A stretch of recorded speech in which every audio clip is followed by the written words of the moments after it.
श्री दुर्गा सप्तशती हिंदू धर्म का सर्वमान्य ग्रंथ है। इसमें माता रानी के भक्तों पर कृपा के सुंदर इतिहास का वर्णन है, जो भक्त के पढ़ने और सुनने मात्र से मनोवांछित वस्तु सहज प्राप्त कर लेते हैं। भगवती की आराधना से मनुष्य के घर में सुख शांति समृद्धि की प्राप्ति होती है।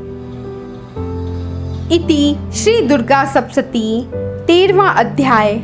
इसमें सूरत और वैश्य को देवी के वरदान का वर्णन है, जो उदय काल के सूर्य मंडल की कांति धारण करने वाली हैं, जिनके 4 भुजाएं और 3 नेत्र हैं, तथा जो अपने हाथों में पाश, अंकुश, वर एवं अभय की मुद्रा धारण किए रहती हैं। उन शिवा देवी का मैं ध्यान करती हूँ।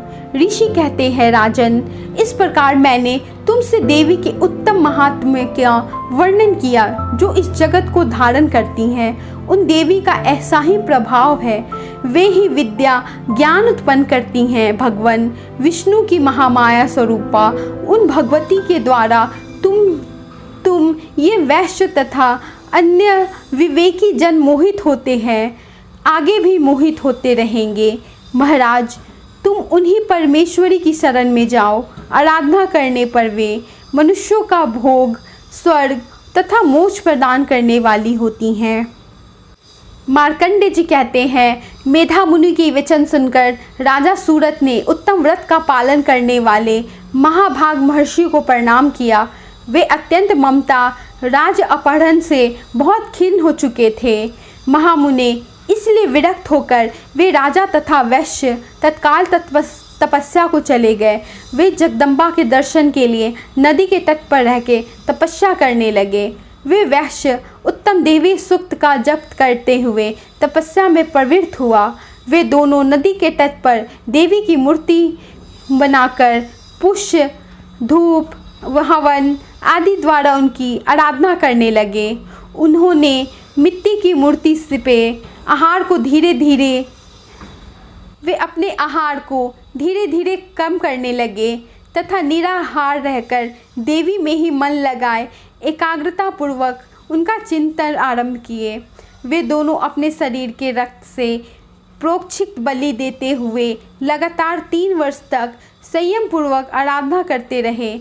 इस पर प्रसन्न होकर जगत को धारण करने वाली चंडिका देवी ने प्रत्यक्ष दर्शन देकर कहा। देवी बोली, राजन तथा अपने कुल को आनंदित करने वाले वैश्य, तुम दोनों जिस वस्तु की अभिलाषा रखते हो वह मुझसे मांगो, मैं संतुष्ट हूँ, अतः तुमने वह सब कुछ दूंगी।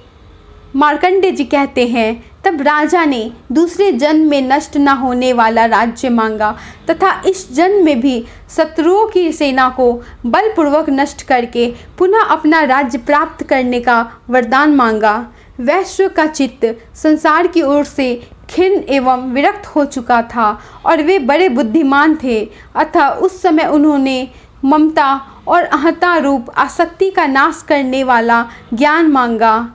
देवी बोली, राजन, तुम थोड़े ही दिनों में शत्रुओं को मारकर अपना राज्य प्राप्त कर लोगे। अब वहाँ तुम्हारा राज्य स्थिर होगा। फिर मृत्यु के पश्चात तुम भगवान सूर्य के अंश से जन्म लेकर इस पृथ्वी पर सावर्णिक मनु के नाम से विख्यात होगे। वैश्यवर, तुमने जो वर मांगा मुझसे प्राप्त करने की इच्छा की है, उसे मैं देती हूँ। तुम्हें मोक्ष करने का ज्ञान प्राप्त होगा।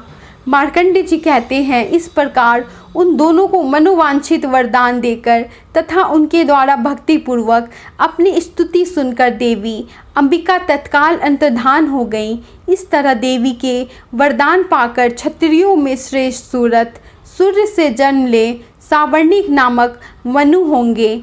इस प्रकार श्री मार्कंडेय पुराण में सावर्णिक मनवंतर की कथा के अंतर्गत देवी महात्म्य में सूरत वैश्य को वरदान की कथा नामक 13वां अध्याय पूरा हुआ। इति श्री दुर्गा सप्तशती।